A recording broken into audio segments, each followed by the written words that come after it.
Bedanya di uji yang kayak linear force, binomial, itu di 2D33 nggak diajarin.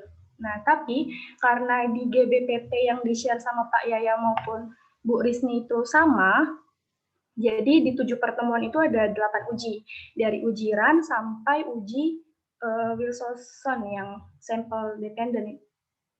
Jadi kita bakalan bahas sesuai GBPT aja ya.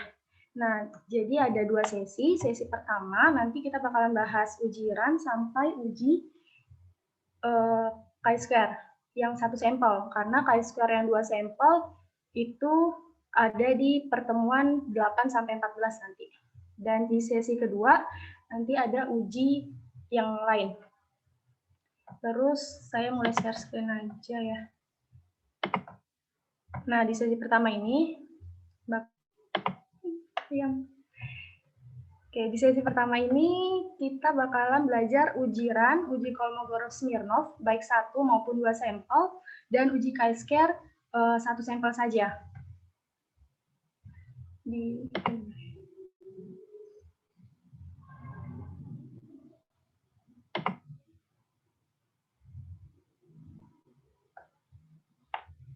Oke, kita review materi sebentar ya. Nah,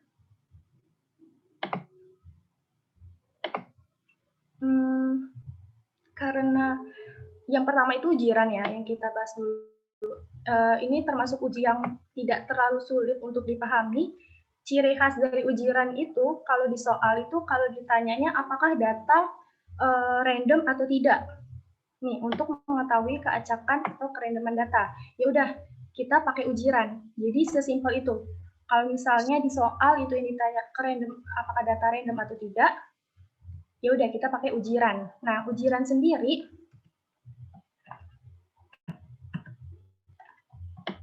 nanti di soal itu datanya bisa bentuk kuantitatif, bisa bentuk kualitatif.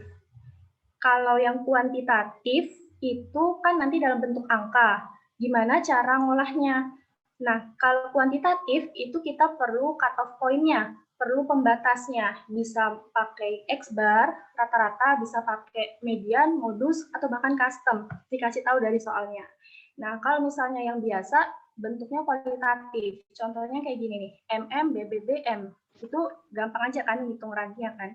Ini berarti ada 3 RAN, karena ada 3 deret yang berbeda. Terus untuk uji RAN sendiri, kategori sampelnya ada 2. Ada sampel kecil, ada sampel besar. Perbedaannya itu di tabel yang kita gunakan. Kalau di sampel kecil, nanti kita pakai tabel S1 dan F2. Kalau di sampel besar, kita pakai tabel Z. Terus, kalau untuk gagal tolaknya, kalian bisa lihat sendiri bagaimana ketika dia berada di antara, dia gagal tolak, yang artinya data itu random. Tapi kalau misalnya dia tidak berada di antara, berarti dia tolak. Terus untuk Z hitung, untuk keputusannya itu sama seperti belajar Mestat kemarin, bagaimana mencari keputusannya antara gagal tolak dan tolak. Dan ingat, untuk uji RAN ini, itu ujinya 2 arah, hanya 2 arah. Jadi ketika kalian mencari nilai Z tabelnya, jangan lupa alfanya itu dibagi 2. Jadi kalau misalnya alfanya yang dipakai itu 5%, berarti nanti pas di tabel Z-nya kalian pakainya Z 0,025, bukan Z 0,05. Oke, mungkin sampai sini uji RAN. Terus review ke uji Kolmogorov. Untuk uji Kolmogorov ada 1 sampel dan ada yang 2 sampel. Yang 1 sampel ini dia itu umumnya kalau di soal-soal latihan, baik modul maupun contoh-contoh di PPT, fungsinya itu untuk melihat apakah ada perbedaan gitu kan. Apakah ada perbedaan proporsi, preferensi, pemilihan. Itu fungsi pertama. Habis itu fungsi keduanya dia juga bisa melihat apakah data itu mengikuti suatu distribusi atau tidak. Apakah dia mengikuti distribusi uniform, binomial, ataupun yang lain-lainnya. Nah, untuk Kolmogorov 1 sampel sendiri sama seperti uji RAN, dia juga hanya hanya 2 arah. Dan dia untuk tabel yang digunakan nggak ada beda, dia tetap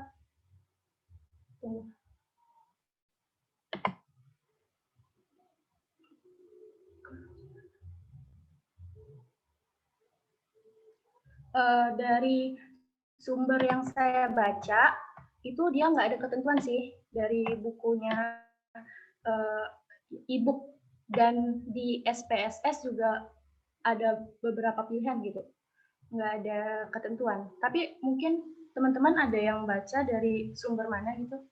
Kalau di sini temennya ada yang bilang,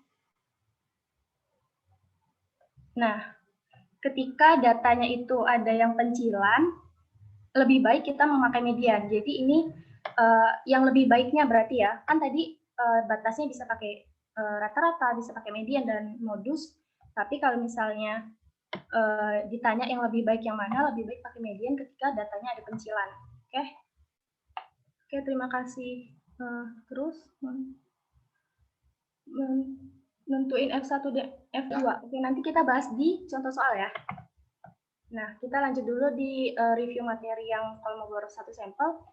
Tadi Kolmogorov 1 sampel hanya 2 arah, sama seperti ujiran. Terus dia itu tabel yang digunakan sama, baik sampel kecil maupun sampel besar, yaitu tabel C.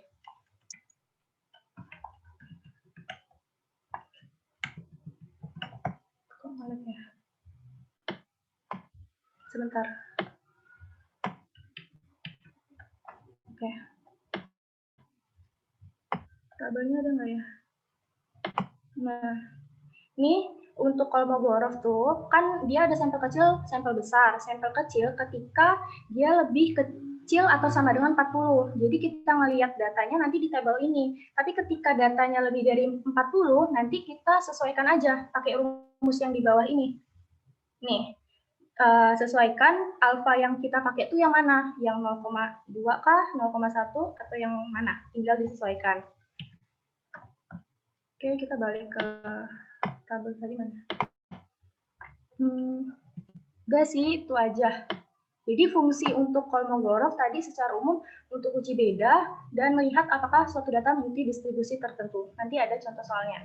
Terus Kolmogorov di 2 sampel yang sama fungsinya, melihat beda juga, tapi ya udah bedanya itu dia ada dua populasi di sini. Ada 2 sampel yang ada 2 populasi diwakili sampel gitu ya. Nah, jadi ini untuk Kolmogorov 2 sampel, 2 data. Gimana ya ngomongnya? 2 populasi yang diwakili sampel. Fungsinya sama, juga bisa untuk melihat beda. Gitu. Terus uji chi-square. Di sini yang chi-square hanya untuk 1 sampel ya yang dibahas. Jadi yang dilihat yang ini, yang tabel yang saya arahin pakai kursor ini. Jadi untuk chi-square sendiri itu sebenarnya lawan dari Kolmogorov-Smirnov 1 sampel. Ketika kita ingin melihat apakah ada perbedaan preferensi misalnya datanya ordinal, berarti kita pakainya uji Kolmogorov. Maaf tadi aku ngomongnya nominal ya. Salah. Berarti kalau misalnya data skalanya nominal, kita pakai uji chi-square. Kalau datanya ordinal, berarti kita pakai Kolmogorov. Ulangin, berarti kalau datanya nominal tuh apa? Nominal tuh yang nggak bisa di ranking. Contohnya laki-laki, perempuan. Pokoknya dia nggak ada urutan dari terkecil atau sampai tertinggi gitu. Nah, sedangkan kalau datanya itu dia ordinal, bisa di ranking, berarti kita pakai datanya, ujinya Kolmogorov-Smirnov. Ya. Untuk uji chi-square, rumusnya ini, yang OI kurang EI kuadrat per EI, kalian pasti pernah lihat juga rumus ini ketika EDA kemarin, dan chi-square ini ada syaratnya ya. Ketika EI-nya itu untuk kategorinya yang lebih 2, ketika EI-nya itu yang kurang dari 5 lebih dari 20%, maka datanya harus digabungkan. Mungkin kalau pakai kata-kata gini bingung kali ya kalau misalnya nggak langsung lewat contoh soal nanti akan dipraktikkan. Oke, berarti udah untuk ini sebentar. Nah, mungkin ini. Nah, untuk Kolmogorov 2 sampel ada tambahan. Jadi Kolmogorov 2 sampel itu agak sedikit banyak ya tabel yang dipakai. Kalau ini yang saya tandai ini, saya baca dari buku Sidney Siegel, e-book Sidney Siegel, halaman 155. Jadi dan buku modul itu, yang dari si Padu itu, saya rasa referensinya tuh dari Sidney Siegel. Nggak tahu juga sih benar atau enggak, karena kata-katanya tuh mirip itu, kasusnya mirip. Yang di modul kan cuma ada baris pertama, baris ketiga, dan baris keempat kan. Baris pertama tuh ketika N1 sama dengan N2 dan dua-duanya itu kurang dari 40, berarti kita pakainya tabel L. Oke. Terus kasus kedua yang di modul, jadi yang kasus yang di baris kedua ini di modul nggak ditulis nih. Yang kasus kedua di baris ketiga, ketika baik N1 maupun N2-nya lebih dari sama dengan 40, mau dia sama, mau dia beda, dan dia ujinya dua arah, berarti kita pakai tabel M. Tapi ketika ujinya itu satu arah, berarti kita pakai tabel pi kuadrat. Nah, di sini ini cari D-tabelnya. Kalau cari D-hitungnya gimana? Kalau misalnya kita pakai tabel L, berarti kita bandingin D-hitungnya sama pembilang dari KD Max. Kan kita cari KD Max tuh. Terus kita jadiin itu sebagai pembilang dan penyebut. Dengan syarat penyebutnya itu sama semua. Nah, nanti kita ambil pembilang dari KD Max itu. Terus nanti kita bandingin sama D-table. Kalau misalnya sama sih, intinya kalau D-hitungnya lebih besar daripada D-table, berarti dia tolak H0 untuk semuanya ini. Terus ketika kasusnya kita pakai tabel M untuk mencari nilai D-table-nya, berarti D-hitungnya kita pakai nilai KD Max aja. Pokok intinya tinggal KD Max. Baik, bukan pembilangnya aja ya, tapi itu keseluruhannya. Jadi bisa dalam bentuk desimal gitu. Misalnya 0, sekian juga nggak apa-apa. Tapi kan kalau misalnya yang di kasus pertama ini dia harus dalam bentuk pembilang dan penyebut ya. Karena nanti yang dibandingin itu pembilangnya aja. Itu setahu saya. Kalau misalnya ada perbedaan, dibilangin aja. Terus kalau misalnya dia D-table-nya pakai tabel Chi kuadrat, berarti D-hitungnya kita carinya pakai Chi kuadrat hitung. Nah, rumusnya ini, 4 kali kuadrat max dikali N1 kali N2 per N1 tambah N2. Terus sumber kedua itu buku Sidney Siegel dan Castellan. Ini sebenarnya lebih mudah dipahami daripada yang ini, karena semua kasus itu tercakup. Yaitu ketika N1 maupun N2-nya kurang dari 25, mau dia sama, mau dia beda, kita tetap pakai tabel L1 dan L2. L1 ketika ujinya satu arah, dan L2 ketika dia dua arah.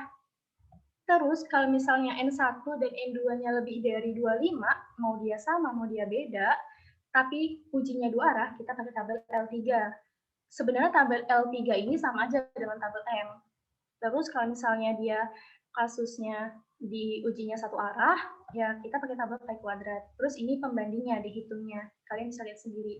Nah, jadi mungkin agak bingung di sini. Kalau saya sendiri, gimana kalau kasusnya kalau mau Smirnov 2 sampel, jadi kesimpulannya gimana? Kalau saya itu untuk kasusnya N1 sama dengan N2 dan dia kurang dari 40, ya udah pakai tabel L. Jadi yang saya pakai itu baris ke-1 ini, baris ketiga, baris keempat, dan baris yang ini, yang L1 dan L2. Kenapa yang baris yang kedua ini saya tidak pakai? Karena juga tertulis di buku Sidney Siegel, memang bisa ketika N1 tidak sama dengan N2, dia kurang dari 40, kita menggunakan Chi kuadrat. Tapi itu sebenarnya kurang baik. Jadi ya udah daripada pakai ini, dan ini juga tidak dituliskan di dalam modul juga kan. Jadi lebih baik menggunakan yang L1 dan L2 ini. Dan ini juga kalau di kelas Bu Risni kan pernah dikasih tahu juga ya L1 L2-nya letaknya di mana. Dan kelas Pak Yaya sepertinya sudah dikasih tahu. Karena e-booknya juga udah dikasih kan katanya. Mau nanya juga cara nanti. Iya, kalau saya ya, karena tabel L, tabel M, tabel Chi kuadrat, dan tabel L1, L2 itu memang udah diterangin sama dosen.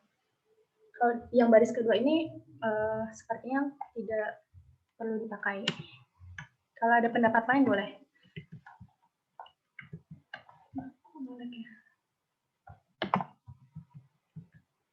Oke. Terus ini rumus dari Ini terus rumus dari kuadrat yang tadi udah dilihat di tabel sebelumnya. Kita langsung masuk ke sebentar. Oke, latihan soal. Oke, kita masuk ke ujiran dulu. Ujiran. Nah, tadi kan udah saya bilang kan di ujiran ada kualitatif, ada kuantitatif ya datanya. Nah, soal nomor 1 ini bentuk datanya itu kualitatif, MMS, MMM gitu, dalam bentuk simbol gitu ya, huruf. Nah, ngitung range-nya kan gampang aja kan, bisa 1, 2, 3, dan seterusnya. Saya rasa teman-teman udah bisa nih hitung R-nya gimana. Terus untuk penentuan N1 dan N2-nya itu bebas, nggak harus M ini menjadi N1 dan S menjadi N2, itu terserah teman-teman, hasilnya sama kok. Nah, tadi kategorinya kan sampelnya ada besar, ada kecil. Dan di sini untuk sampel ini, untuk soal nomor 1 ini, dia termasuk kategori sampel besar. Kenapa?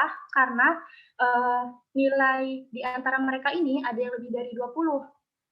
Walaupun ini 19, tapi ini kan 21. Tetap kita masukin ke kategori sampel besar. Karena dia sampel besar, berarti kita menggunakan tabel Z. Jadi kita harus tahu dulu nilai Z hitungnya kan. Nilai Z hitung rumusnya tadi mana? Nah, ini rumus Z hitung. R dikurang mu R dibagi sigma R. Rumus mu R itu ini, 2 kali Mn bla bla bla bla, dan rumus sigma R itu ini. Oke, tinggal dilihat di bukunya juga ada. Tinggal masukin angka. Oke, 24 dikurang 0,5, tunggu. 24 itu apa tadi? R. Oh, ini 0,5 berarti dia pakai itu ya, pakai faktor koreksi. Jadi, oh ya, tadi aku belum sampaikan. Saya belum sampaikan, di ujiran juga bisa pakai faktor koreksi di sini. Nah, Z sama dengan sekian. Kapan kita pakai faktor koreksi? Kalau dari Bu Risni, karena kelasnya diajar Bu Risni, kita pakai aja sebenarnya faktor koreksi itu nggak apa-apa, karena faktor koreksi sendiri kan untuk membuat perhitungan tuh menjadi lebih baik. Jadinya ya udah, walau nggak ada batasan ketika kapan gitu memakai faktor koreksi. Nah, ini ada syaratnya, ketika R-nya kurang dari 2 kali N1 N2 per N tambah 1, maka H sama dengan plus 0,5. Jadi kita lihat tadi soalnya gimana. Soalnya kan ini min 0,5 ya, hanya. Berarti artinya kalau dia min 0,5, ini aku besarin. Kalau min 0,5 berarti di sini R-nya itu lebih besar dari 2 kali M ditambah N tambah 1. R-nya tadi 24. Udah pasti benar lah ya. Aku nggak dihitung. Berarti ini artinya R-nya 24 nih, lebih besar dari 2 kali 21 dikali 19 dibagi 19 ditambah 21. Kalau teman-teman hitung, gimana? Jadi ini R-nya berarti lebih besar dari itu, makanya hanya 0,5 faktor koreksinya. Oke, udah dihitung, tinggal masukin angka sesuai rumus tadi, diperolehlah Z hitung itu 0,8185. Nah, terus kita hitung Z tabelnya. Jangan lupa Z alfa per 2, berarti Z 0,025 ya. Udah bisa kan ngelihat Z hitung itu gimana? Ngelihat Z hitung itu perlu dicontohin kah? Sepertinya tidak. Kalau misalnya ada yang minta, tinggal cek aja ya. Ngelihat Z hitung itu tinggal ngelihat yang di dalamnya itu, yang di dalam tabelnya itu berapa. Terus ngelihat kiri dan ngelihat yang atas, diperolehlah nilai 1,96. Ada yang cek apakah dia tidak bisa, tapi ada yang nanya Z table gimana. Oke, kita praktekin. Berarti kita di sini Z 0,025 ya yang dicari ya. Kita lihat. Ada nggak yang tabel Z? Oh, bukan. Oh, ini 0,025.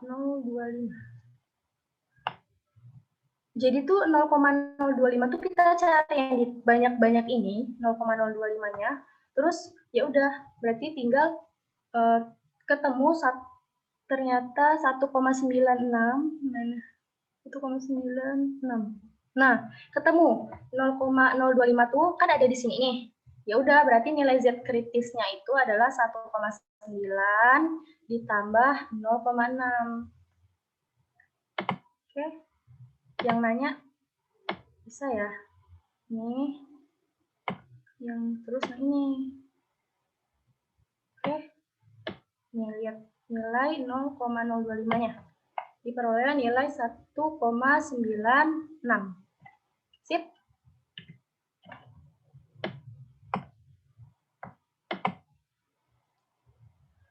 Jadi udah dapat Z table 1,96, keputusannya adalah gagal tolak H0. Kenapa? Karena nilai Z hitungnya lebih kurang. Karena nilai Z hitungnya lebih kecil daripada Z table. Jadi gagal tolak H0. Kalau gagal tolak H0 artinya datanya random. Kata-kata panjangnya bisa kalian buat sendiri ya, dengan tingkat signifikansi, bla bla bla bla. Oke, lanjut ke nomor 2. Nah, ini nomor 2, dia termasuk kategori soal yang datanya itu kuantitatif. Jadi ini hasil KSM kelas saya kemarin. Soalnya itu ada di buku e-book. Nah, katanya tuh nggak lengkap. Ada tambahannya. Jadi dia tuh menggunakan median dari soalnya. Ya udah, kan dibilang tuh menggunakan median. Ya udah, berarti cut off point-nya kita menggunakan median. Dicari deh median dari data skor ini berapa, dan diperoleh mediannya ini. Bentar. Diperoleh mediannya 25,5 nih. Jadi kita kategoriin aja yang lebih besar daripada median atau lebih besar daripada 25,5 itu kita kasih tanda plus, dan yang lebih kecil kita kasih tanda min. Jadi hasilnya kayak gini. Terus udah gitu ya udah tinggal kita hitung R-nya. Berarti ini 1, 2, 3, 4 dan seterusnya. Diperoleh nilai R-nya mana? Oh ini, R observasinya 6. Terus N1-nya 8, berarti jumlah positif sama negatifnya sama-sama 8 ya. Dan ini termasuk sampel kecil karena keduanya sama-sama kurang dari 20. Karena sampel kecil ya udah berarti kita pakai tabel F. Nah, tadi kan ada yang nanya tuh gimana nyari tabel F ya. Oke, kita lihat nih. N1-nya 8, N2-nya 8 ya. N1-nya 8, N2 8. Nah, ini kita tabel D-nya. Lihat yang F1 dulu ya. N1-nya 8. Pindah ke N. 8. Terus ini 8. Ya udah, berarti nilai F1-nya ini 4. Terus nilai F2-nya 8. Berarti nilai F2-nya itu 14. Paham ya yang tadi nanya? Jadi nilai F1-nya 4, nilai F2-nya 14.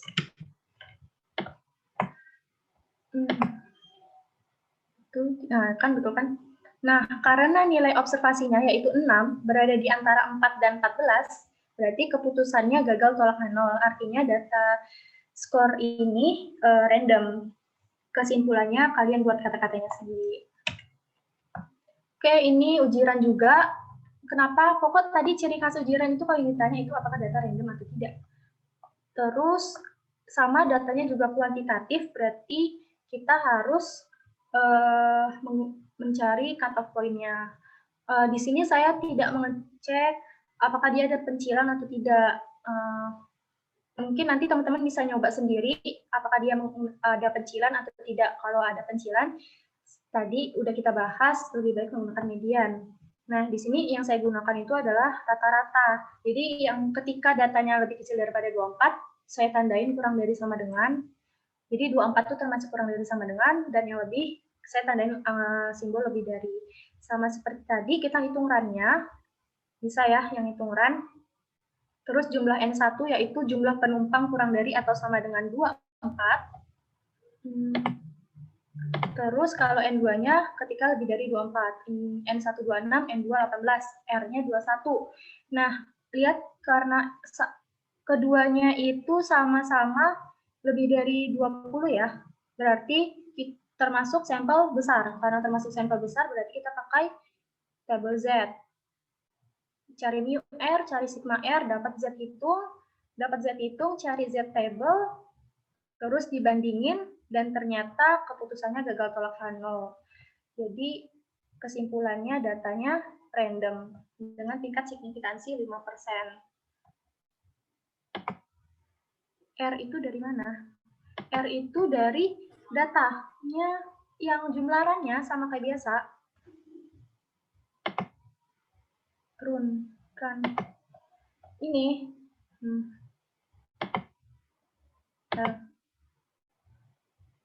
Ini run.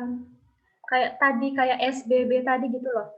Cuman ini kan simbolnya tuh kurang dari sama dengan dan lebih dari. Jadi ini run 1, run 2, run 3, run 4, run 5, run 6, run 7. Bisa ya? Sampai terakhir. Oke. Sip. Berarti iya. Nggak pakai faktor koreksi. Maaf ya. Mungkin nanti teman-teman bisa nyoba gimana kalau pakai faktor koreksi. Yang 24 itu enggak, di sini aku enggak ngitung apakah dia ada pencilan atau enggak. Jadi asal aja pengen pakai X bar. Jadinya cut off point-nya atau pembatasnya itu pakai rata-rata, pakai 24. Bukan median, tapi rata-rata. Tapi bisa jadi sih mediannya sama dengan rata-rata, cuman saya belum nyari. Apakah mediannya juga 24 atau enggak. Oke, ujian selesai. Kita lanjut. Ujian dari 3 tahun terakhir kayaknya keluar terus ya. Atau ada 1 tahun sih di modul yang nggak keluar tentang, tapi yang keluar itu datanya tuh kuantitatif semua. Maksudnya berbentuk angka, jadi harus ada pembatasnya gitu. Mediannya 23,5 nih, ada yang nyari. Ya udah, berarti nanti batasnya kalau yang kurang dari sama dengan 23,5 dikasih tanda kurang dari sama dengan, kalau yang lebih dari pakai lebih dari. Terus hitung deh R-nya sama kayak gini. Nah, oke, aman pakai median, oke. Terima kasih. Jadi ujian 2 tahun ada keluar dari soal tes modul, jadi bisa kalian pelajarin. Ini gimana? Udah fix belum? Jadi batasnya itu bebas ya nantinya. Batasnya itu tadi udah dibahas teman-teman. Kalau misalnya dia ada data pencilan, lebih baik pakai median. Tapi walaupun nggak ada pencilan, memang benar sih, lebih baik juga pakai median. Karena kata siapa ya, lupa. Statistik yang kalau rata-rata kan dia sensitif ya. Ketika ada data baru yang ditambahkan itu berubah gitu. Kalau median kan nggak terlalu sensitif gitu kan. Jadi batasnya pakai median boleh sih. Lebih baik pakai median. Oke. Kesimpulannya itu. Lebih baik pakai median. Ujian udah pasti 2 arah ya? Iya, ujian hanya 2 arah. Oke, gimana ujian? Udah ya. Apalagi? Kalau nilainya 23,5, mediannya 23,5, masuknya ke bagian bebas sih dari yang kita ngerjain, kasih aja keterangan. Kurang dari sama dengan, titik 2 adalah data yang kurang dari sama dengan 23,5. Sebenarnya simbolnya nggak harus kurang dari sama dengan. Kalau kamu pengen kasih simbol A titik 2, kurang data yang kurang dari sama dengan 23,5. Dikasih keterangan aja sih. Karena dari beberapa sepengetahuan aku belum tahu, maksudnya batas-batasnya ketika dia sama dengan 23,5 apakah termasuk kurang dari, apakah lebih dari, itu kurang tahu. Tapi menurutku sih sebenarnya bebas dari yang kita ngerjain, boleh masuk yang kurang dari, boleh masuk yang lebih dari. Tinggal ditulis aja keterangannya. Oke, udah. Oke, makasih sama-sama. Nah, lanjut ya ke contoh soal Kolmogorov-Smirnov, 1 sampel. Tadi fungsi Kolmogorov-Smirnov 1 sampel bisa uji beda dan mengecek apakah data itu mengikuti distribusi tertentu atau tidak. Oke, dan datanya itu berbentuk ordinal, bisa di ranking. Di sini nomor 1 contohnya yaitu kita mengecek apakah ada perbedaan kesukaan pada sambal pedas pada orang Padang. Ini pasti teman-teman nggak asing sama soalnya karena ada di PPT Pak Yayo maupun Bu Risni sebagai pengingat aja gitu. Jadi kita datanya itu tadi syaratnya harus bisa di ranking 1, 2, 3, 4. Habis itu udah di ranking terus kita masukin frekuensinya masing-masing. Di satu ini keterangannya adalah yang paling pedas ya, mana? Ya, 1 ini yang paling pedas dan 4 ini yang paling nggak pedas. Terus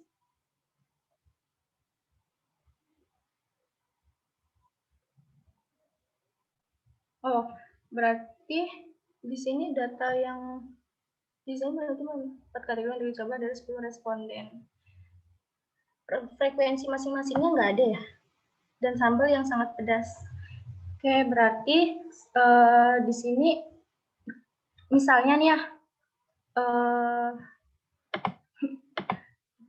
urutan ya 1, 2, 3, 4 itu kan urutan kepedasan. Oh iya, ya ampun, kok blank. Betul. F0-nya itu SN-nya. Kok aku lupa jadinya. F0 itu 1/4 0,25. Habis itu 2/4 0,5, 3/4 0,75, 4/4 1. Terus SN-nya gimana? SN-nya itu kan jadinya 1 per jumlah 10 respondennya itu kan 10 kan. Jadi 1/10. Ya nggak sih? Habis itu 3 ini, ada yang ngasih tahu chat. 0,3. Oke, aku lupa.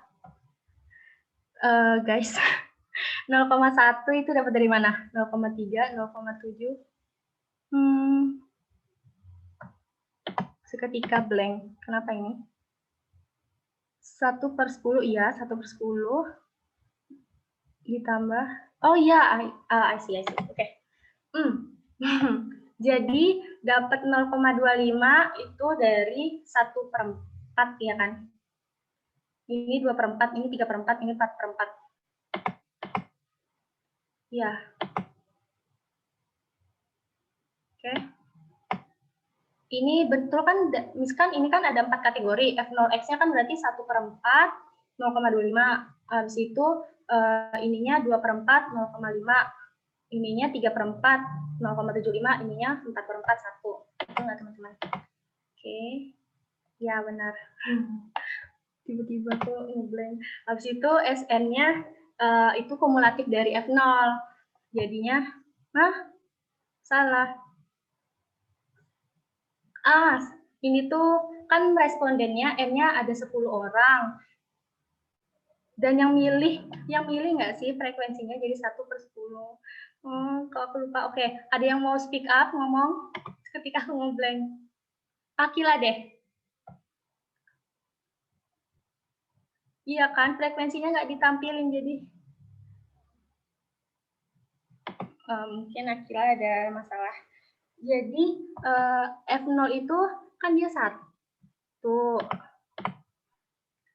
Nah, oke, berarti aku benar ya. Berarti yang F0 itu 1/4, 2 itu 2/4, itu sesuai banyak kategorinya. Habis itu yang S10 itu dia jumlah yang milih. Jadi yang jumlah milih ini tuh 1 orang, ini tuh 3 orang, ini tuh 7 orang. Berarti 1 tambah 3, bukannya udah kumulatif ya? 1, 2, 4, 3 kalimat terakhir itu yang 1, 2, 4, 3 pemilih. 1, 2, 3, 4. Ya ampun, ini soalnya sepertinya tidak lengkap. Nggak ada yang milih gitu loh. Izin Sit, ada Sit. Yang terakhir, kalimat terakhir. Adapun pemilih responden 1, 2, 4, 3. Oh, ya Allah. So, makasih Risma. Adapun memilih responden dari tingkatan terkecil sampai yang terpedas yaitu 1, 2, 4, 3. Berarti 1/4 yang pemilihnya 1, 2, kok aku ngeblank sumpah. 4. F0 itu apanya? SN-nya itu apanya? Bisa ada yang gantiin dulu nggak? Nggak tahu nih, aku kayaknya lagi something. Aku lupa. Kayaknya aku coba bantu deh. Iya. Kalau yang F0X itu dia yang dari soal. Nah kan dia di soalnya kan kayak nggak ada distribusi apa. Jadi kita itu memilihnya itu yang frekuensi yang kumulatifnya. Nah itu kan F0X-nya itu kan ada 1, 2, 3, 4. Kita milih tuh 1 berarti 1/4. Yang 2 berarti 2/4. Yang 3, 3/4. Dan 4 itu 4/4. Nah kalau S10-nya itu S10X itu dia yang apanya ya, yang orang yang milihnya, ini kan, orang yang milih kumulatifnya. Ya, aku tulis dulu ya. Pen. Oke, ini kan dia ada 1. Sebenarnya di sini ada 1, di sini ada 2, di sini ada 4, 3. 1, 2, 4, 3. Ah ya, terserah. Kan, habis itu kita kumulatifin dulu. Di sini kumulatifnya berarti 1, berarti di sini 1 tambah 2, 3. Betul nggak? Terus di sini 3 tambah 4, 7. Terus 7 tambah 3, 10. Ya, pas. Betul ya? Semangat. Ya. Oke. Udah dapat kumulatif yang 1, 3, 7, 10. Ya, terus kita bagi sama N-nya. Jadi 1/10, 3/10, 7/10, 10/10. Kenapa ini?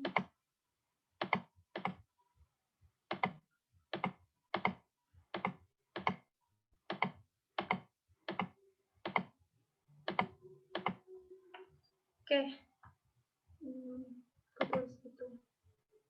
Takutnya ada teman-teman yang ngomong apa sih? Jadinya makin gak jelas. Oke. Di sini sebenarnya ada baris yang mungkin harusnya ditambah. Jadi tulisnya apa ya? F ya? F. F-nya tuh di yang ada 1 pemilihnya untuk level yang paling pedas. Habis itu yang level yang berikutnya ada 2, terus yang level berikutnya ada 4, dan yang level berikutnya ada 3. Terus kita kumulatifin dari 1, 2, 4, 3 itu. 1, terus 1 tambah 2, 3, 3 tambah 4, 7, 7 tambah 3, 10. Oke. Nah, baru deh kita bisa dapat S10 ini. Jadinya dapat S10 itu dari 1 per total sampel. Sampelnya kan ada 10 responden. 1/10, 3/10, 7/10, 10/10. Jadi yang paling terakhir tuh pasti dia hasilnya 1. Oke. Jadi bisa kita hitung Dmax-nya. Dihitung rumusnya F0 dikurangi S10. SN. Biasanya F0 kurang SN gitu. N-nya kan di sini 10, jadi tulisnya S10. 0,25 kurang 0,1 sampai seterusnya, dan dia mutlak. Sebenarnya mutlak ini kenapa? Karena dia tuh 2 arah. Dan kolmogorov 1 sampel ini setauku hanya 2 arah aja sih. Jadinya dia pasti pakai mutlak dihitungnya, maupun sampel kecil maupun sampel besar. Iya. Oke.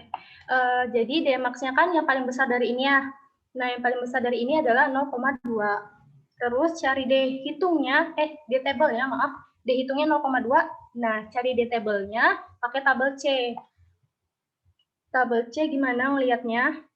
Dia itu termasuk sampel kecil sebenarnya. Dia termasuk sampel kecil karena 10. Jadi sebenarnya nggak usah pakai rumus yang ada di sini.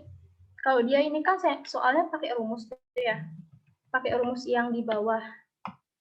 Mana tabel C? Nih. Yang di soal tadi dia pakai rumus 1,63. Yang ini dia pakai rumus. Sebenarnya nggak usah pakai rumus karena dia sampel kecil, kan ada di sini nih, 10. Jadi kalau dia 10, tingkat signifikansinya tadi berapa? Signifikansinya, salah buka. Tingkat signifikansinya 1%, oke. Signifikansinya 1%, berarti kita lihatnya yang ini 0,01 dan dia sampelnya 10. Jadi diperoleh di tabelnya 0,489. Kalau misalnya dia lebih dari 40, baru kita pakai ini, yang rumus. Itu sih dari yang aku tahu. 5% nggak sih di soal? 1% tadi aku lihat. Oke, nge-lag. Oke. Mana tadi? Maaf ya teman-teman, ya ampun, ngeblank, astagfirullah. Oke, ternyata ada perbedaan kan, sedikit kan. Tadi kalau yang di table, yang dia nggak pakai rumus 0,4 sekian, kalau pakai rumus 0,5 sekian. Kalau dari yang Bu Risni, kalau misalnya dia kurang dari 40, kita pakainya yang di table-nya aja, nggak usah pakai rumus. Kalau yang Pak ya gimana? Sesuai kesepakatan aja kali ya, di kelasnya gimana? Oke, jadi karena udah tahu D hitungnya 0,2, D table-nya 0,5 sekian, kita bandingin. Nah, karena dia nilai D hitungnya 0,2 itu lebih kecil ya daripada D table 0,5 sekian, jadi gagal tolak H0. Jadi intinya kalau yang hitung itu lebih kecil daripada D table, dia berarti gagal tolak H0. Apa iya Sita itu 50? Oh, 5%.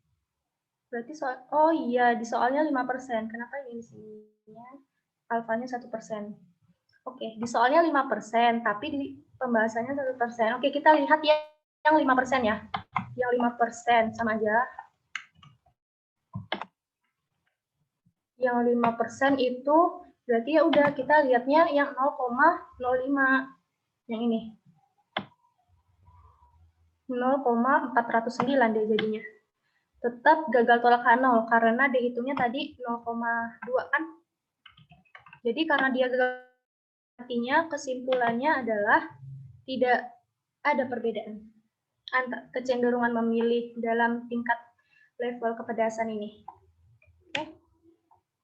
Nah, jadi tadi fungsi yang pertama itu untuk uji beda. Terus fungsi yang kedua untuk ngecek datanya itu ngikutin distribusi tertentu nggak sih? Kayak di contoh yang PPTI ini nanyanya apakah data mengikuti distribusi Poisson?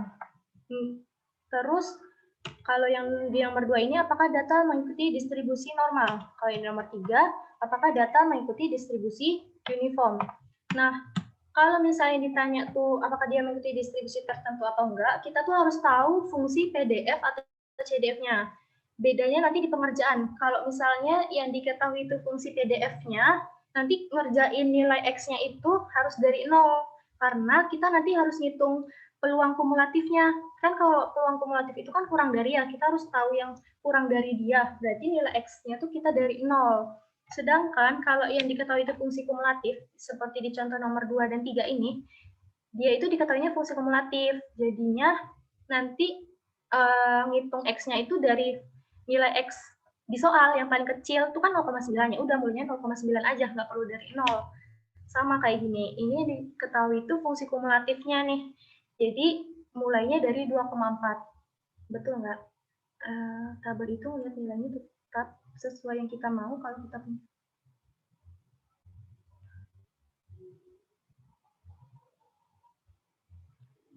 Oh, tabel itu lihat nilainya tetap sesuai. Tapi tadi tetap 0,05 ngeliat tabelnya. Oh iya, yang tabel C itu ya? Oke, berarti udah. Tapi tabel C kan nggak ada 0,025 ya? Tadi di chat ada yang bilang, kan tabel kalau mau Gorov Smirnov yang beda uji beda tadi, dia 2 arah ya. Jadinya kalau 2 arah alfanya bagi 2. Karena dia tadi 0,05, harusnya bagi 2 dong. Jadinya 0,025. Nah, masalahnya di sini nggak ada signifikansi 0,05. Bukannya ini udah untuk 2 arah ya? Atau ini masih satu arah? Ini masih satu arah ya, berarti harus dibagi dua ya. Nah, kalau KS udah untuk dua arah. Oke, makasih untuk teman-teman. Nah, jadi clear ya. Nah, makasih juga yang nanya, yang ngasih tahu tadi, biar kita nggak ada kesalahan. Jadi untuk KS itu udah untuk dua arah. Ya sih, waktu belajar di pas kemarin juga nggak dibagi dua dia. Dia langsung aja ngambil yang ada di tabel. Misalnya 5%, ya udah 0,409 ngambilnya. Oke. Kalau dia H1-nya satu arah, nah, setauku kalau misalnya Kolmogorov satu sampel itu tuh hanya dua arah. Dia tuh perbedaan kan, dia pasti dua arah. Itu setauku. Teman-teman ada yang pernah dapetin satu arah nggak untuk KS satu sampel? Satu arah di KS, iya. Kalau satu arah itu biasanya di Kolmogorov dua sampel. Oke? Jadi, belum kesimpulan. Disclaimer sedikit, untuk tabel Kolmogorov-Smirnov ini dia tuh udah untuk nilai dua arah, jadi alfanya nggak perlu dibagi dua. Dan Kolmogorov-Smirnov Kolmogorov-Smirnov satu sampel ini dia tuh hanya dua arah ujinya, kecuali di Kolmogorov-Smirnov dua sampel nanti ada satu arah. Oke, lanjut dulu ya. Ya ampun, kita masih di KS. Tapi kalau misalnya nggak di-clearin, nggak enak juga sih. Satu sisi. H0 untuk semua nilai X. Ya. Iya, tapi dia tuh untuk KS 2 sampel. Satu sisi kayak gini, satu sisi kayak gini. Tapi di PPT ada yang satu arah. Walaupun H1-nya nanti Fx kurang dari F0x, berarti tetap pakai dua arah ya. Dua arah itu nanti ada di KS 2 sampel sih. Dari beberapa soal yang pernah saya dapat, itu tuh untuk Kolmogorov-Smirnov satu sampel tuh pasti ujinya dua arah. Karena kan dia perbedaan, dan dia itu menguji apakah dia mengikuti distribusi ini atau enggak. Jadi dia dua arah. Belum pernah ketemu yang satu arah kalau untuk satu sampel. Iya, nanti kalau di satu sisi dia nanti ada tanda min, ada plus, karena nggak mutlak. Iya. Nanti di KS 2 sampel yang pernah aku temui. Kayak gitu dia, ada D plus, ada D min. Karena nggak mutlak, kecuali dua arah nanti dia mutlak. Nah, kita lanjut yang ini dulu ya, dia mengikuti distribusi tertentu atau enggak. Tadi sampai diketahui apakah dia fungsi yang diketahui itu PDF atau CDF. Nah, kalau misalnya fungsi tadi yang diketahui adalah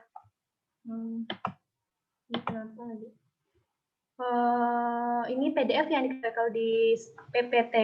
Nah, jadi kita mulainya tuh dari X0, udah dapet, terus kita cari nilai PX-nya. PX itu dapat dari mana? Tinggal masukin si X ke rumus PDF-nya. PDF Poisson itu apa?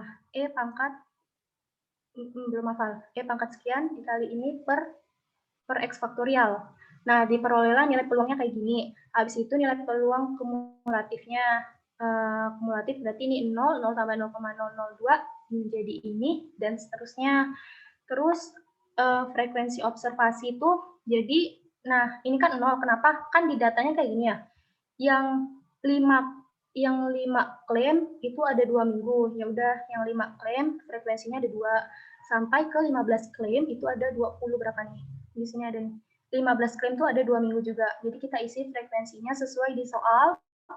Udah gitu, kita hitung frekuensi kumulatif dari frekuensi observasi, terus frekuensi relatifnya adalah yang kumulatif ini kita bagi dengan jumlah frekuensi yang teramati. Jadi 2 dibagi dengan 52, jadinya 0,038. 6 dibagi 52, jadinya 0,115. 12 dibagi 52, dan seterusnya. Udah, terus kita cari D hitungnya, F alpha kurang F0, jadinya kayak gini. Nah, sama terus kita cari Dmax-nya. Dmax-nya adalah 0,0158, yaitu yang paling besar dari ini kan. Keputusannya gimana? Keputusannya ketika hitung lebih besar daripada table, berarti dia tolak H0. Nah, berarti intinya kalau hitung lebih besar dari table, udah tolak H0. Kalau tolak H0, kesimpulannya apa? Kalau tolak H0 berarti data sampel distribusi empirik atau data yang ini nih, yang keterlambatannya. Jumlah klaim ini mengikuti distribusi teoretik Poisson. Bentar, ada chat. Frekuensi observasinya dapat. Bentar. Iya, nanti PPT-nya di-share. Frekuensi observasinya dapat dari mana ya? Frekuensi observasinya ini itu dapat dari soal, sesuai dari soal. Kan jumlah klaim 5 tuh ada 2 minggu, jumlah klaim 6 ada 4 minggu, pokoknya dari soal ya. Terus ini dari soal yang ini. Dari frekuensi oh ya, oke, ini berarti ada yang jawab. Makasih. Nah, di sampel 2, contoh 2, dia itu yang diketahuinya fungsi CDF. Nah, jadi bedanya, ini mulai X-nya itu nggak mulai dari 0 ya, dari yang data ini, X ini. X-nya ini kita urutin dari yang paling kecil sampai paling besar. Nah, habis itu hitung frekuensinya. Sebenarnya di sini ada perbedaan sedikit pengerjaannya, tapi itu sama gitu. Sama aja. Frekuensi ini 111 ya dapatnya dari sini, karena jumlah 0,9 itu ada 1. Terus frekuensi relatifnya 0,09 dapat dari 1 dibagi 11. Ya. Kan kalau di sini itu dia dibagi dulu ya, 1 bagi 11 dapatnya segini, baru dia dikumulatifin. Tapi kalau yang di nomor 1 tadi, dia itu ditambah dulu, nih 2 tambah 4, 6. Nah, dia tuh dikumulatifin dulu, baru dibagi sama 52. Tapi sama aja. Terserah mau ditambahi dulu, mau dikumulatif dulu, baru dibagi, atau dibagi dulu, baru dikumulatif, itu bebas. Oke, udah dapat frekuensi kumulatif. Terus ini P-nya. Kalau yang tadi nomor 1 kan dia ngitung P dulu ya, yang di sini. Kalau di sini dia ngitung frekuensi relatif dulu. Nah, di sini baru dia ngitung peluangnya. Sama kayak tadi, tinggal masukin aja nilai X-nya ke fungsinya. Karena di sini fungsi kumulatif, ya udah sama aja. Jadi, karena ini dia ngecek apakah dia berdistribusi normal atau enggak, kan berarti P, Z kurang dari sama dengan 0,9 dikurang 3. Ini dia ngitung X kurang 3 dulu. 0,9 dikurang 3 itu min 2,1. Berarti nanti kamu cari teman-teman cari peluang kumulatif yang dia min 2,1. Paham kan? Yang di sininya itu min 2, ataupun min 2,1, yang di vertikalnya itu 0. Contohin 1 ya. Peluang kumulatif min 2,1. Min 2,1 mana? Ini peluang tabel Z. Min 2,1 mana ya? Oh, ini tabelnya tabel kumulatif ya.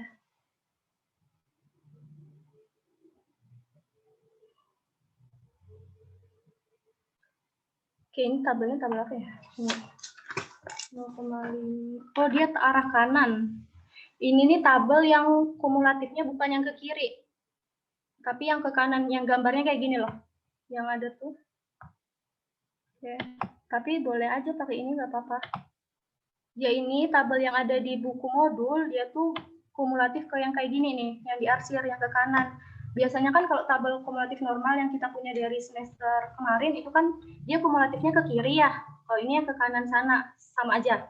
Nah, kalau kita pakai tabel kumulatif yang ke kanan ini, berarti yang kita cek adalah 2,1 positif. Positif 2,1, yaitu 0,179. Berarti peluangnya itu 0,0179. Mana tadi? Ini. Nah, kan bener kan? Berarti untuk yang peluang kumulatif min 2,1 dapatnya 0,0179. Begitu seterusnya melihat tabel. Terus hitung D tabel kayak gini. Terus bandingkan dengan D. Salah. Ini tuh ngitung D hitung. Nah, udah dapet itu, kita hitung deh, hitung. Salah, maaf.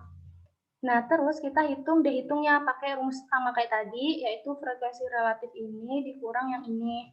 0,0909 ini dikurang sama yang ini, dapatnya 0,0730 sampai yang X terakhir. Terus cari yang paling besar, yang paling maksimum tuh siapa ini? 0,1517 ini ya? Ini yang paling besar.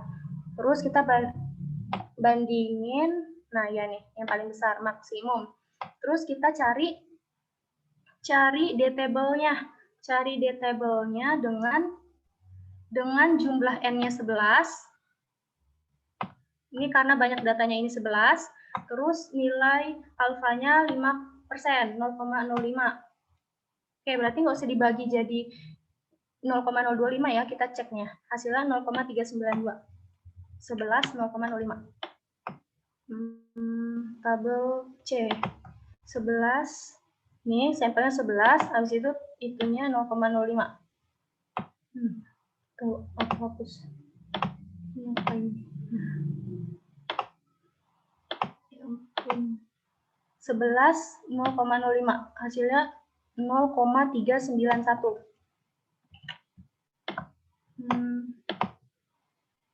Nah, 0,392. Oke, berarti keputusannya adalah H0 ditolak karena D hitungnya 0,179 itu lebih kecil daripada D hitung. Ini betul nggak ya? Di tabelnya 0,3, itunya 0,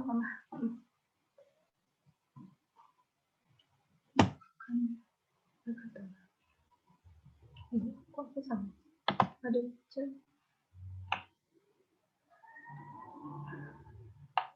iya ya, harusnya kan gagal tolak kan? D hitungnya kan 0,179. Terus di tabelnya 0,392. Iya, gagal tolak. Oh iya, ini salah nih. Iya, aku salah baca. Berarti harusnya dibaca yang di bawah nih. Ini tuh keterangan. Tolak H0 ketika dia D hitungnya lebih besar daripada D table. Jadi keputusannya adalah karena 0,1795 lebih kecil daripada 0,391, maka gagal tolak. Jadi H0 diterima. Iya, makasih. Oke. Nanti yang punya urusan bakalan di-share seperti biasa ke YouTube. Oke, ini sama seperti tadi. Teman-teman bisa lihat sendiri. Oke, untuk uji KS2 sampel. Uji KS2 sampel itu peruntukannya sama seperti uji Mann-Whitney, bisa untuk uji beda. Dan data sampelnya itu harus independen, serta datanya independen. Habis itu bisa untuk uji beda. Terus datanya itu ordinal, ya kan? Nah, kalau misalnya kayak gitu, sebenarnya bisa pakai Mann-Whitney, bisa pakai Kolmogorov-Smirnov 2 sampel. Tapi yang lebih baik itu menggunakan uji Mann-Whitney, lebih powerful daripada uji Kolmogorov-Smirnov 2 sampel. Tapi kalau misalnya di soalnya udah dikasih tahu nih ranking kayak gini, ya udah deh, berarti kita pakai uji Mann-Whitney. Nah, ini sekedar info aja, nanti bakalan dibahas di uji Mann-Whitney. Nah, ini juga ada di contoh soal di uji Mann-Whitney, kan dia ada 2 sampel independen, kelompok A, kelompok B. Terus dia tanya juga, apakah ada perbedaan? Nah, ini kan bisa pakai uji Mann-Whitney, dan bisa pakai uji Kolmogorov ya, independen. Habis itu nanya beda. Ya udah, nanti di Mann-Whitney bakalan dibahas nih soal ini. Nah, tapi saya juga coba nih, gimana kalau dia itu dipakein uji Kolmogorov-Smirnov 2 sampel. Ternyata hasilnya, baik menggunakan uji Kolmogorov 2 sampel maupun uji Mann-Whitney, keputusan itu ternyata sama-sama tolak, apa nih keputusan? Sama-sama tolak H0. Tapi sih lebih baiknya menurutku, dan tadi sempat diskusi sama teman yang lain, ya tetap pakai uji Mann-Whitney. Cuma ini sebagai perbandingan aja. Oke, gimana cara ngerjainnya? Cara ngerjainnya adalah kita buat hipotesisnya dulu. Karena ini yang ditanya apakah ada perbedaan ya? Mana nih soalnya?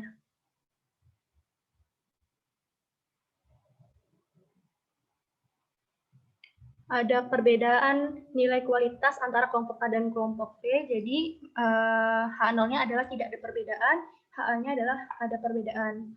Terus signifikansi ini ambil adalah 5%, di soal nggak diketahui, di sini ditentukan 5%, di pembahasan tentukan sendiri aja. Terus kita buat kelas. Nah, jadi kalau kita pengen pakai uji Kolmogorov yang 2 sampel, kita harus buat kelas dulu. Ingat ya, datanya itu ordinal, bisa diurutin. Tapi ada kasus ya kemarin, di kuisnya Bu Risni 2D33 yang tentang nomor 1 itu bingung antara Kolmogorov, Smirnov, atau chi-square. Sebenarnya yang paling tepat itu chi-square. Kenapa? Karena kan tokoh masyarakat itu tidak bisa diurutin ya.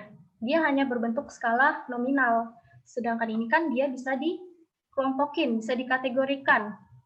Nah, nilai kualitas ini bisa dikategorikan menjadi kelompok-kelompok kelas. Nah, jadi bikin kelasnya seperti biasa menggunakan aturan Sturges. Teman-teman ingat-ingat lagi ya aturan Sturges itu gimana. Nah, jadi ini kelasnya, terus kita masukin untuk sampel 1 ini. Jadi yang masuk kelas 10-13 itu ada berapa? Terus yang masuk 14-17 itu ada berapa? Terus kelompok D juga begitu. Terus kita hitung kumulatif masing-masing, 5/12 itu kenapa? Karena N1 itu jumlahnya 12, jadi 5/12. Begitu seterusnya. N2 juga begitu. Di sini kan 0, tapi jumlah sampelnya, oke, di sini sepertinya salah nulis. Harusnya 15 ya. 7 tambah 4, 11. 11 tambah 4, 15. Berarti di sini salah. Harusnya 0/15. 0/15, 7/16, 7/15, 7 tambah 4, 11/15. Dan begitu terus. Dan sampai sini 16/16. Terus kita cari mutlaknya. Karena kenapa mutlak? Nah, tadi kan dibahas tuh ribet di chat. Oh, kalau KS itu ada loh yang D-min, ada yang D+. Nah, iya, itu ketika kita menggunakan uji satu arah. Tapi kan di contoh soal ini kita ujinya 2 arah ya. Jadi kita pakainya mutlak SN1 dikurang SN2. Nah, terus Kolmogorov Smirnov 2 sampel. Tadi sempat dibahas, ada 4 kasus kan, ketika N1 sama dengan N2, ketika ini. Nah, lihat deh. Dia N1-nya 12, N2-nya 15. Berarti kan N1 tidak sama dengan N2 kan? Dan dia kurang dari 40. Nah, di sini berarti kita gunakan tabel L1 dan L2 atau L2. Karena yang dipakai itu uji 2 arah, berarti kita pakainya tabel L2. Karena kalau L1 itu uji 1 arah. Terus tinggal dilihat D-table-nya, pakai D-table. Ya, pakai L2. Nih ya, coba kita lihat tabelnya. N1-nya tadi berapa? 12. N2-nya 15. Signifikansinya 5% ya. Oh, salah. 12, 15. 12, 15, 0,05. L1. Oh, tabelnya nggak ada di sini, guys.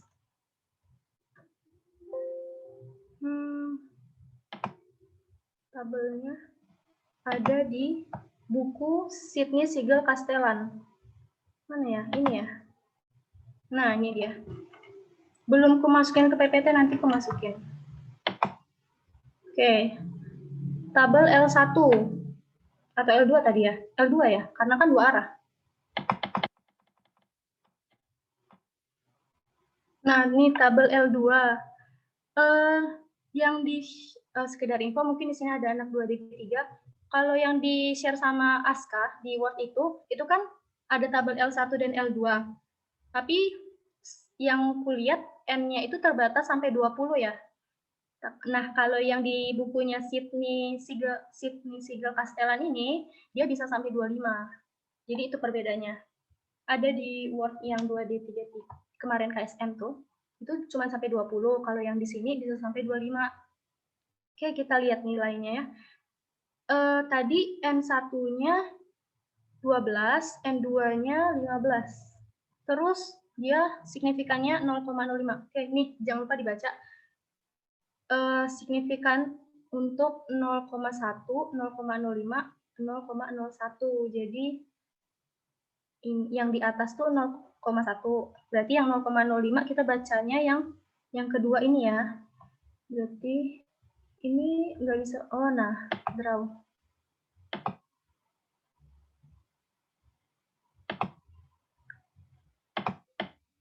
Oke.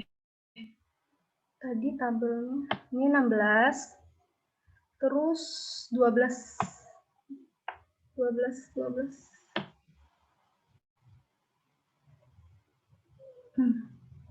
Nah, kita lihatnya yang di tengah karena signifikannya 0,05. Jadi nilai D-table-nya adalah 96.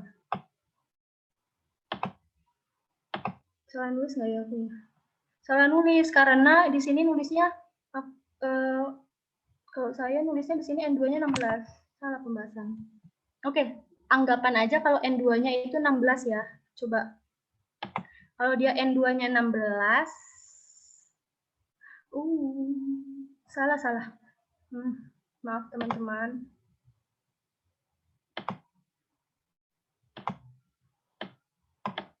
Ini gimana ngapusnya? Oke. Harusnya 15 lihatnya ini ya. Bukan 96 dong. Harusnya 93 ya. Nih, nilai D-table-nya harusnya 93. Kalau misalnya N2-nya dia 16, berarti D-table-nya 96. Udah bisa yang lihat tabel L1, L2.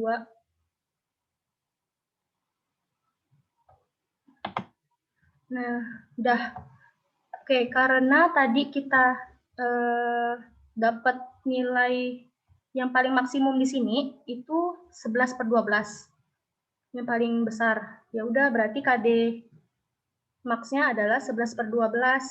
Terus, nah tadi ketika kasusnya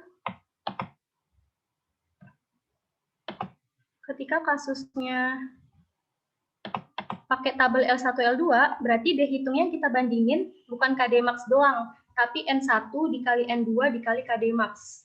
Oke, jadi kalau misalnya pengen bandingin ketika kita menghitung D-table-nya pakai L1, L2, berarti dehitungnya harus pakai N1 kali N2 kali KD max. Mana di sini?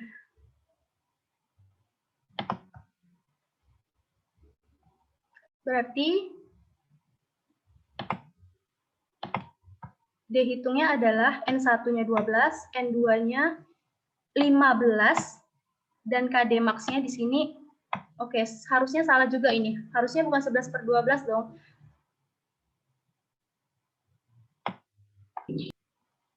Oh, ternyata, enggak. Kebetulan aja di sini SN2-nya tuh 0. Jadi, ininya tetap 11/12. Jadi, 12 kali 15 dikali 11/12. Ini dikoreksi ya. Jadi nanti sebelum di-share akan diperbaiki terlebih dahulu. Nah, karena tadi dehitungnya, kita anggap yang ini benar ya. Kita anggap ini 12 kali 16 kali 11/12. Anggap sampelnya 16. Menghasilkan dehitung 176. Terus D-table-nya tadi, oke, ini juga salah nulis. D-table-nya tadi harusnya 96 ya, ketika N-nya 16. Nah, karena ini harusnya 96. Karena D-table, enggak usah deh. Karena D-hitung lebih besar daripada D-table, berarti keputusannya adalah tolak H0. Dengan tingkat signifikansi 5%. Jadi keputusannya tolak H0. Teman-teman udah bisa ya ngelihat tabel L. Nah, terus contoh soal berikutnya. Nah, di sini ini soal kuis Pak Yaya kemarin ya. Nah, dia itu sampelnya kan independen ya. Yang ikut bimbel dan yang tidak ikut bimbel. Terus datanya juga data ordinal nih. Bisa dibuat kelas-kelas kan skornya. Bisa juga kan sebenarnya kalau pengen pakai uji Kolmogorov-Smirnov. Kalau pengen pakai uji Kolmogorov-Smirnov, berarti teman-teman harus buat kelas-kelasnya dulu. Oke.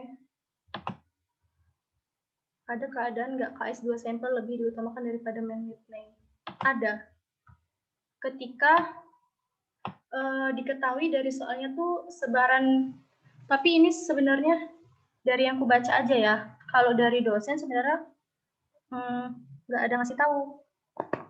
Ada ketika sebaran datanya dikasih tahu gitu kenormalannya. Agak sebenarnya masih bingung juga pas gimana. Yaitu ketika datanya itu dikasih tahu, oh datanya tuh normal gitu. Tapi kan di soal kan nggak dikasih tahu gitu kan. Itu sih dari yang aku baca. Tapi harus di itu dulu.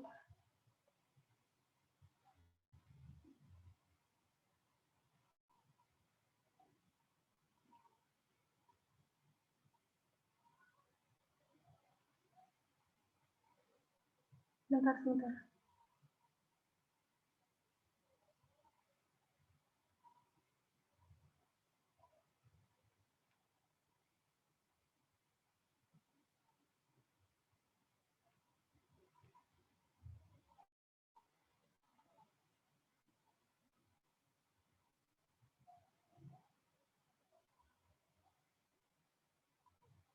Maaf ada gangguan. Nah, kayak jadi ada ketika Kolmogorov-Smirnov itu lebih diutamakan dari yang ku baca ketika datanya itu diketahuinya itu dia normal. Itu aja. Kalau di Payaya nggak ada dikasih tahu ya. Di Burisnya juga nggak ada sih. Aduh, salah.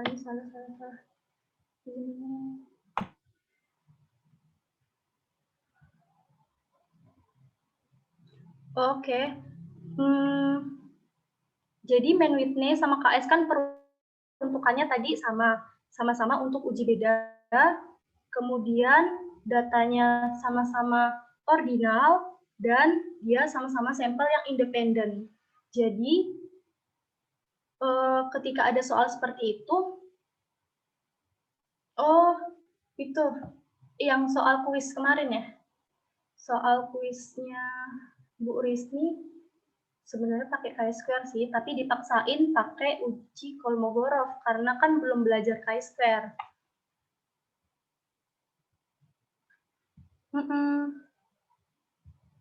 Bebas mau pakai Kolmogorov sejauh pengetahuan yang baru aku dapat dulu ya, itu tuh kayak terserah sih mau pakai Kolmogorov bisa, pakai Mann-Whitney bisa, tapi yang lebih powerful tuh Mann-Whitney, yang lebih baik. Pakai yang lebih powerful, yaitu uji Mann-Whitney. Jadi kalau misalnya ada soal kayak gitu, teman-teman pas jawab soal tuh dikasih keterangan aja gitu loh. Karena karena datanya itu berskala ordinal, kemudian sampelnya adalah sampel yang independen, 2 sampel independen, maka menggunakan uji ini. Jadi biar dosennya tuh nggak langsung nyalahin, walaupun uji yang dipakainya tuh beda. Kan kita punya argumen tuh, kenapa kayak gini, kenapa kayak gini. Kan memenuhi syarat Kolmogorov kan, dia datanya ordinal, independen, uji beda, kan memenuhi syarat. Selama memenuhi syarat, ya kenapa enggak gitu. Asal nanti dikasih keterangan aja, biar dosennya ngerti juga kan, nggak asal-asal gitu. Oke, terakhir yang aku bahas, uji chi-square satu sampel. Tadi singkatnya uji chi-square satu sampel adalah lawannya dari Kolmogorov satu sampel. Ketika datanya nominal, maka yang kita gunakan adalah chi-square satu sampel, yaitu ketika datanya tidak bisa diurutkan seperti ini. Jenis kemasan A, B, C, D, E. Kan dia tidak bisa diurutin ya. Maksudnya nggak ada A tuh ranking 1, B ranking 2 gitu loh. Ini kan nominal. Dan dia nanya apakah ada perbedaan gitu, preferensi. Ya udah, berarti karena syarat-syarat itu merupakan syarat-syarat dari uji chi-square satu sampel, berarti kita pakai uji chi-square satu sampel. Nah, uji chi-square satu sampel tuh ada ketika nilai EI-nya diketahui dan nilai EI-nya tidak diketahui. Nah, kalau di soal ini kan EI-nya nggak diketahui kan, cuman OI-nya aja kan.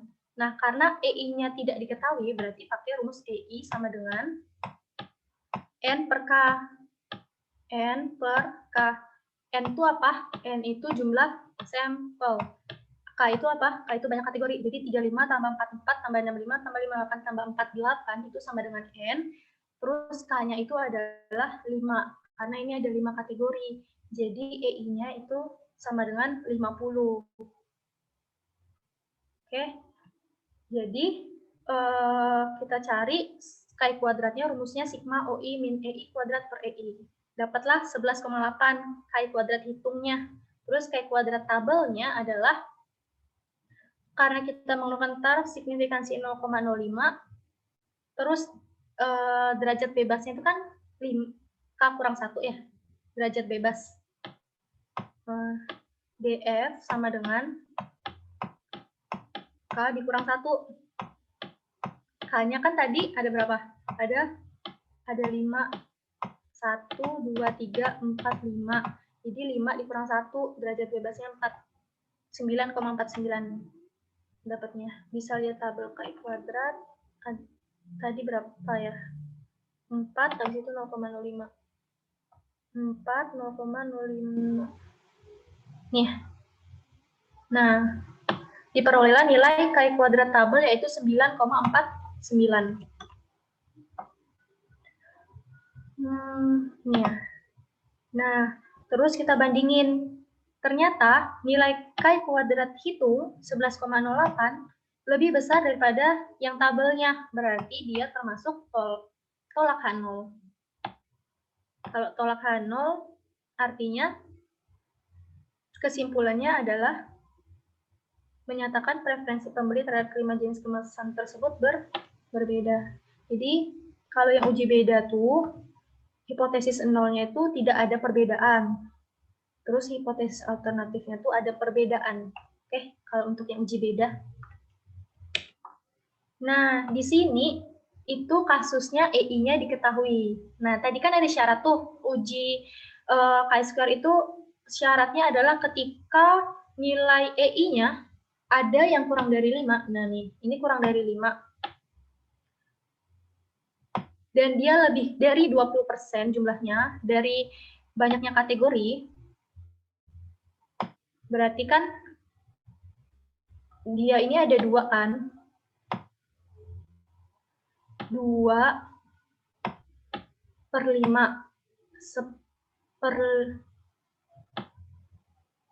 2/5 itu berapa persen?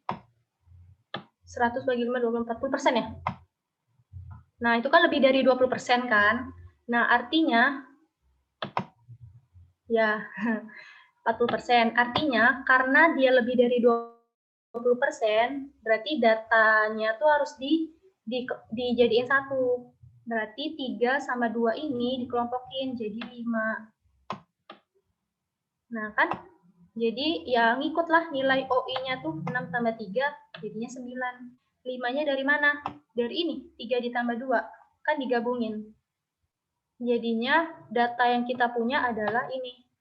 Jadinya, kategorinya yang tadi ada 4 kategori, berkurang menjadi 3 kategori. Oke, jadi nilai K-nya itu cuma 3. Tadinya kan 4, karena digabungin jadinya 3. Kenapa digabungin? Karena nilai EI yang kurang dari 5 itu lebih dari 20%. Nah, seperti biasa, ngitung K kuadrat hitung, pakai rumus ini, diperolehlah nilai hitungnya adalah 4,87. Terus, kita cari nilai tabelnya. Dengan derajat bebasnya, 3 kurang 1 kan 2. Terus, signifikannya 0,05. Diperolehnya 5,99. Biar yakin kita cek ya. Ke berapa tuh? Berarti 2,02 ya, 2 terus 0,05. Nah, berarti 5,99 kan? Benar nggak? Nah, benar. Berarti nggak perlu dibagi ya, nggak perlu dibagi 2 tuh alfanya. Langsung aja masukin. Jadi karena nilai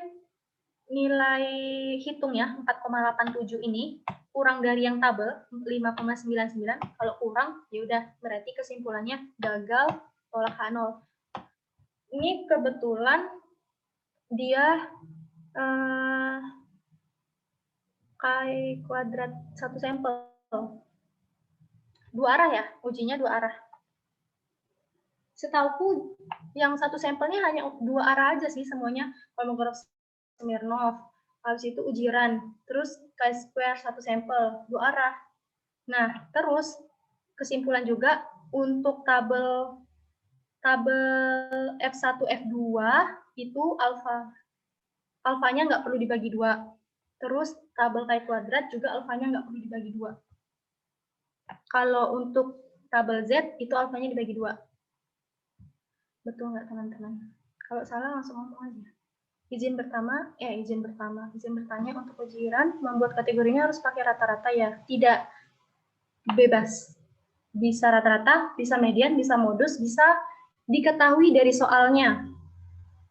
Contoh kalau teman-teman udah ngelihat di soal UTS tahun 2018 tentang pola penyinaran matahari itu loh.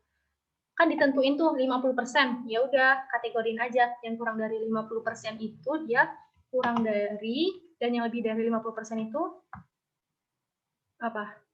Lebih dari. Jadi kategorinya itu. Tapi tadi udah sempat bahas sama teman-teman juga, yang paling baik itu adalah menggunakan pembatasnya tuh median. Jadi bisa pakai median. Cuman yang nggak harus pakai median, nggak harus pakai rata-rata. Tergantung juga dari soalnya diminta. Misalnya soalnya ada kata-kata yang kurang dari rata-rata, ya udah berarti kita pakainya rata-rata.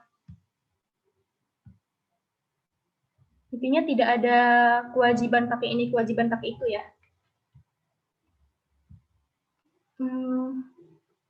Tunggu, apakah ada yang terlewat? Izin bertanya, ini udah. Terus, ya Bu Risni nggak ngajarin uji Fisher, kasihan. Jadi kemungkinan nggak ada keluar deh uji Fisher, kan harus adil ya. 2-3-3 nggak ada belajar uji Fisher guys. Izin bertanya untuk ujian, membuat kategorinya harus pakai. Oh tadi udah. Kalau misal nilai EI nggak diketahui dan OI-nya itu ada dua kategori yang kurang dari 5, tapi EI-nya setelah dicari dapat lebih dari 5, itu digabung nggak OI-nya? EI nggak diketahui. Berarti kan dicari ya pakai N per K. Terus OI-nya dua kategori. Kurang dari 5, dua kategori yang kurang dari 5. Otomatis kan nilai EI-nya sama ya nanti. Kalau misalnya EI nggak diketahui. Di OI-nya itu ada dua kategori yang kurang dari. Kita nggak ngelihat yang OI, tapi kita ngelihat yang EI yang untuk kurang dari 5 itu. Oke, dari yang pertanyaan ku tangkep, yang ini dari Dewa Kipas, itu, oke, gimana kalau EI-nya nggak diketahui?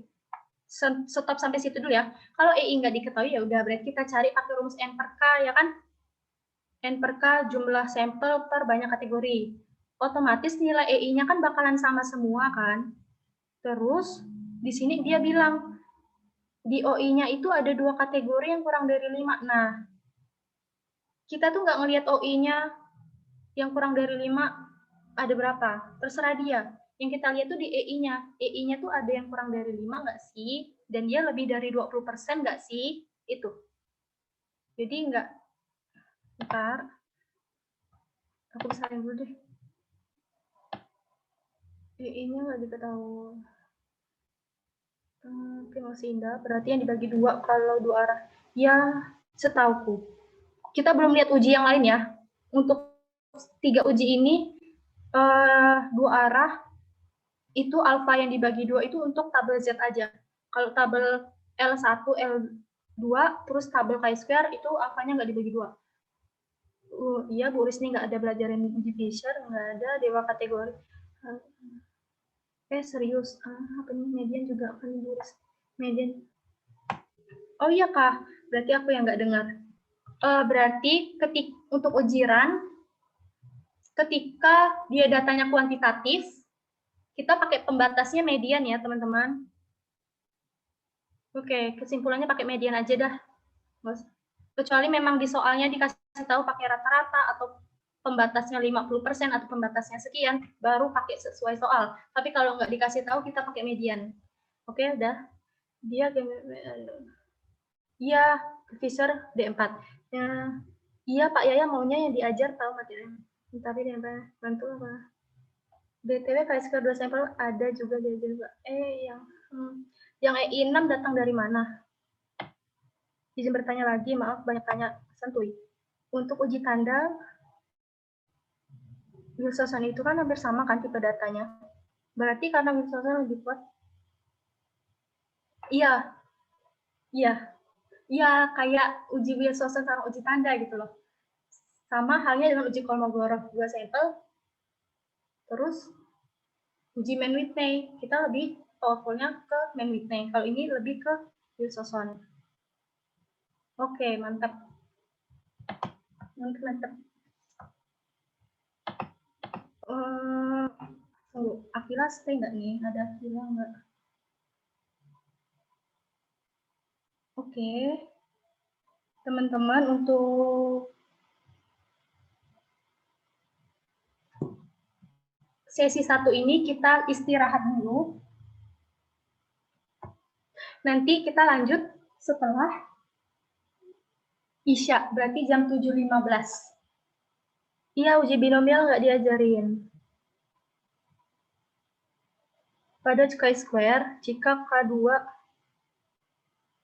pada chi-square, jika K2 EI lebih kecil dari 5. Oh, kategorinya 2, EI yang lebih kecil dari 5. Oh, di Bu Risni nggak ada ngajarin pakai binomial. Tapi pernah dibahas. Gimana dong? Ada 8 uji sesuai GBPP. Pak Yaya juga ada nge-share kan GBPP-nya? Pendekatan binomial aja kan. Nilai itu terkecil dari. Oke.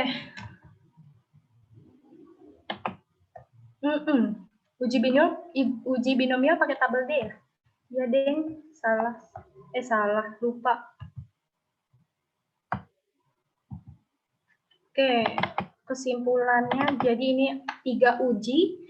Untuk ujian itu kemungkinan keluar, kemungkinan enggak. Karena dari 3 tahun yang lalu, ujian keluar 2 kali.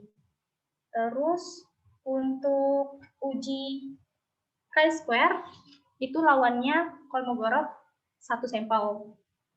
Terus untuk uji Kolmogorov 2 sampel, itu temannya Mann-Whitney. Dan kita lebih baik pakai Mann-Whitney. Apalagi kesimpulannya? Untuk tabel tadi kan yang bagi 2 itu untuk tabel normal Z, L1, L2 sama chi-square nggak dibagi 2. Habis itu untuk kasus yang KS2 sampel, dia ada beberapa kasus yang ini. Tapi sebenarnya nggak terlalu diperhatikan juga nggak apa-apa sih, karena kan nanti kita lebih ke condong ke Mann-Whitney ya, tapi dipelajarin aja. Apa salahnya kan belajar?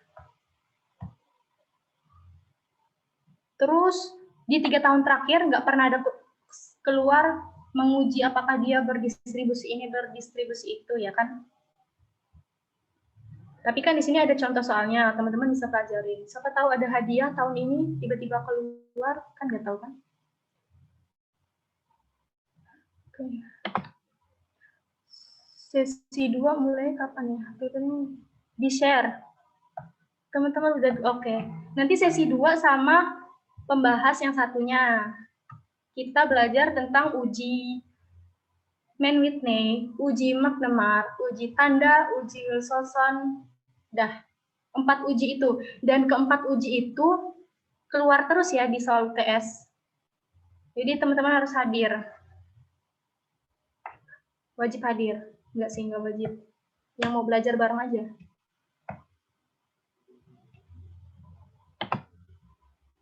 Jam 7. Dari tutornya sih bisanya jam 7. Tapi mulainya 7.15 itulah. Teman-teman sholat isya dulu. 7.20 lah ya. 7.20 WIB. Oke, makasih sama-sama. Oke, kita istirahat dulu sebentar. Nanti linknya kalau misalnya berubah bakalan di-share di grup angkatan ya.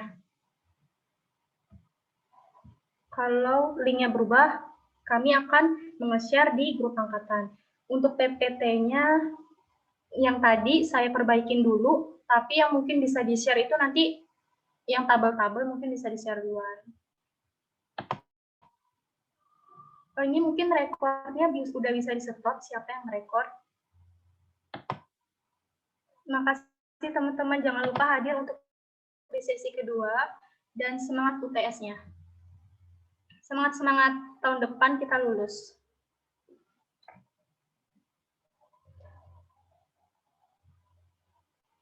Amin. Nggak boleh nggak ada yang nggak lulus ya tahun depan ya, awas. Yang nggak lulus tahun depan harus kena denda. Jangan dong, jangan, nggak boleh ada yang kita masuk sama-sama, keluar sama-sama. Aduh, nggak ada penutup ya. Ya udah deh, sekalian sesi 2 nanti penutupnya. Ini bingung sih. Siapa sih hostnya? Oh, iya.